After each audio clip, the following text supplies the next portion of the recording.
opportunity to welcome our third speaker of this panel, Mr. Manglesh Yadav. Manglesh is the program director at NITI Aayog. He is the innovation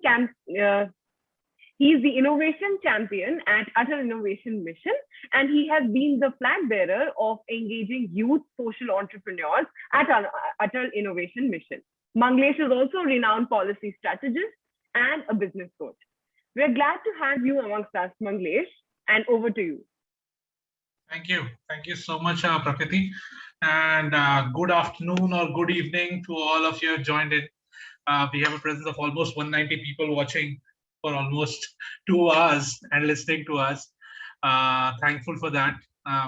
And so basically, if I have to say that, what do we do as a person who's sitting today looking at the IPCC report that just got in? Pratap was just mentioning about it a couple of months back, and then NASA is building something over it, if you can see that.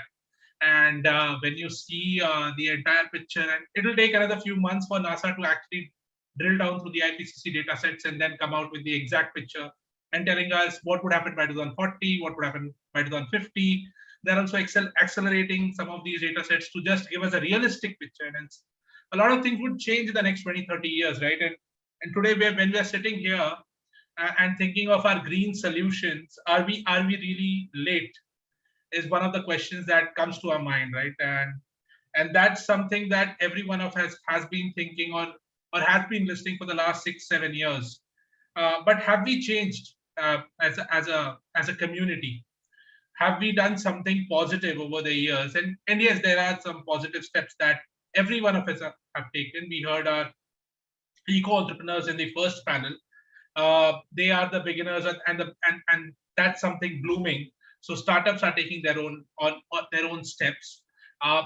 Is the industry going towards something, and are they taking the right steps? Maybe we can say some of them have started, investing, thinking about the future. Some of them have been thinking about these carbon emissions and everything else.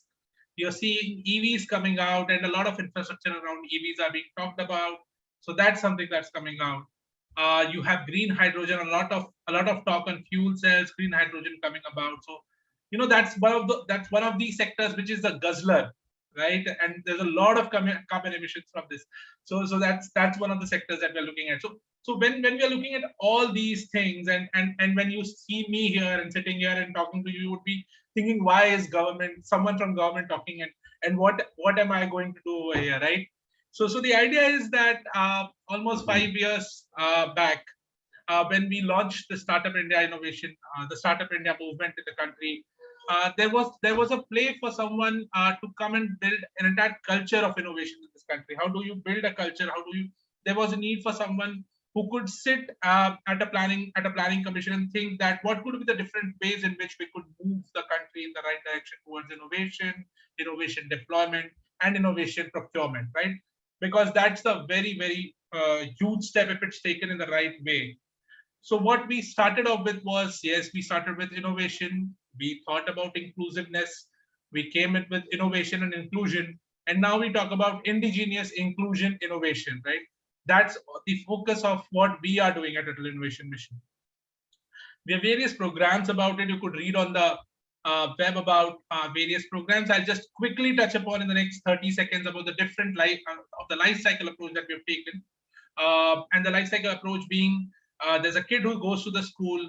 How do you build inquisitiveness in that person? So we have Atal Tinkering Labs there.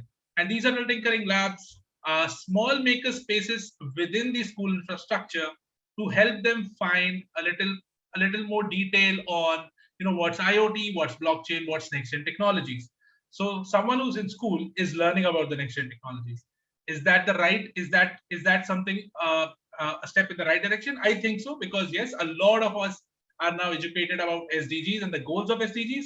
And if I have technology and SDG in my hand, when I'm a 7 or a 10-year-old, I think I will be someone who will change the world. When we move from that, go to the colleges or universities, we have incubation centers. Everyone does an incubation center. What's different in something that we do, right? And what we do is we have focus incubators and we have sector agnostic incubators. We have both of them. So there's a lot of role of focus incubators on green jobs, green innovation, but then you require sector agnostic incubators to support a lot of social enterprises that are coming about. That's why Atal Incubation Centers.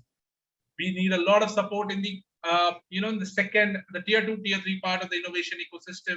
That's still blooming. We have a lot of frugal innovations coming, and we really don't know where they would land up. How would they get the support? So that's why we're coming up with a program called as Atal Community Innovation Center. So if you're an innovator sitting in tier 2, tier 3 thinking, a lot of you are still by thinking, right? Where do we go?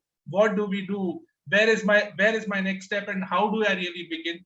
The Atal Community Innovation Centers could be something that you can look about. There will be 50 of them in the next year or so. So if you're able to, design your plans and get ready in the next few months, I think you will have an Atal Incubation Centers and the Atal Community Innovation Centers in your districts at least very soon, so that you can start looking at it.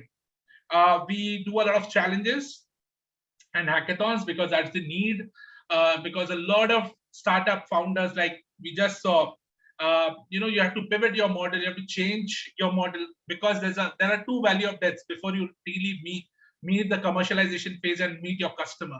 So when you're really looking at that, how does the government play a role? They put out a lot of hackathons, challenges, so that you could come pitch your business models and give us more details around it, get a grant, and be sustainable for some more time, right? Unless you find that right model.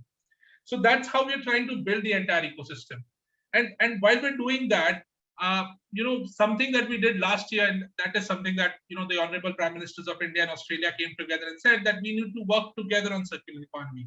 So what we did was we launched the India Australia circular economy last year, and a lot of our winners from there are now working between India and Australia. Recyclex that was presenting was one of the winners there, I think. And something that we're looking at are these innovators who come up and give us a lot of innovation in the right direction. We are also working on a lot of IP generation. One of our hackathon winners or challenge winners has just been granted an IP for biodiesel, and we are very hopeful that if that gets commercialized, then a lot of our problems would be solved, because it's a brilliant technology that he's working on, and we are really looking at going ahead with him, and let's see where we can find. A lot of women entrepreneurs need a lot of support, right? And that's what we're doing with specific focused incubation centers for them. So a lot of work is happening for the women entrepreneurs to get their support, to specific incubation centers working not only for service-based industries for women entrepreneurs, but product-based industries for women entrepreneurs. We have one in ALEAP who's specifically for manufacturing support for women entrepreneurs. So a lot of work around there. So we're working on inclusion, we're working on indigenous, and we're working on innovation. And if we take all this thing together, right, and look at the SDGs that we have in our hand, and if we really want, we have about 9 years, that's almost a decade if you really want to see. And if you really want to meet them and really meet our goals, I think innovation is something that we have to look at. Obviously, our next generation future leaders who are sitting here is something that we're looking at. And then a lot of support that's coming on, not only from me, it's coming out from Pratap, who's sitting here, and a lot of our own social entrepreneurs who are sitting, in their own houses, just figuring out what should I do. I think you all have achieved something, and you have achieved your sustainable business models. So what you do next is you coach people. You hold your own chapters. You sit with them. You talk to such innovators who are there. Maybe a Saturday, do a startup Saturday at your small offices. Call people, sit with them, ideate. I think it's not only us sitting here who would be able to inspire and innovate. It's someone who is sitting on ground with you who will be able to inspire and innovate. So all of us together are someone that we should be looking upon and then making it ahead. Prakriti, I'll stop here and let's move the questions. Thank you so much, Manglesh, for that. Sure. And so thank you so much for actually providing our audience with such elaborate information regarding the functioning of Atal Incubation Centers, Atal Tinkering Labs, and Atal Innovation Mission overall. And I'm taking many key points for my very own knowledge. Thank you so much, Manglesh.